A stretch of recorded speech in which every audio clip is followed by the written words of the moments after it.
Assalamualaikum warahmatullahi wabarakatuh. Saya Sri Wahyuni, mahasiswa Pasca Sarjana Kesehatan Masyarakat Universitas Indonesia Timur. Kali ini akan membawakan materi tentang etika pemasaran sosial. Secara etimologi, kata etika berasal dari kata Yunani, ethos bentuk tunggal yang berarti kebiasaan, adat, watak, perasaan, sikap, dan cara berpikir.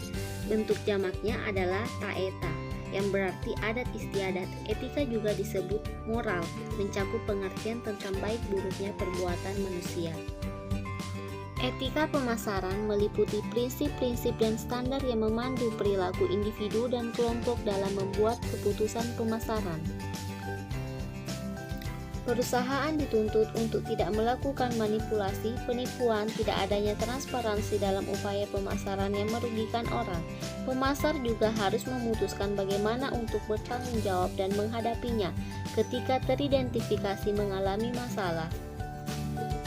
Secara umum, penipuan merupakan setiap komunikasi palsu yang menipu, memanipulasi, atau menyembunyikan fakta dalam rangka menciptakan kesan palsu.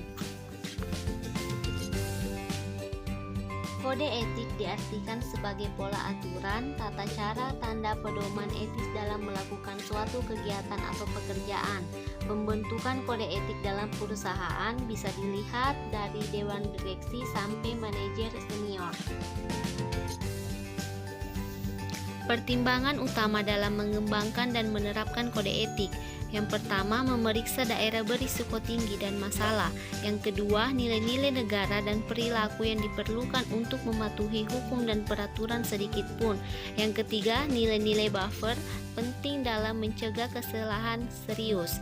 Yang keempat, mengidentifikasi nilai-nilai yang secara khusus menangani masalah-masalah etika saat ini. Yang kelima, mempertimbangkan nilai-nilai yang menghubungkan organisasi untuk orientasi pemangku kepentingan. Yang keenam, mencoba untuk menemukan tumpang tindih antara nilai-nilai organisasional dan pemangku kepentingan. Yang ketujuh, membuat kode etik dimengerti dengan memberikan contoh-contoh yang mencerminkan nilai-nilai. Yang kedelapan, mengkomunikasikan kode sering dalam bahasa yang karyawan dapat mengerti. Yang kesembilan, merevisi kode setiap tahun dengan masukan dari berbagai pemangku kepentingan internal dan eksternal.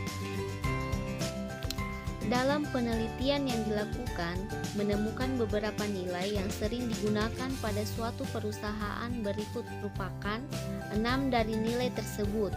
1. Layak dipercaya. 2. Rasa hormat. 3. Bertanggung jawab. 4. Keadilan. 5. Kepedulian. 6. Kewarganegaraan.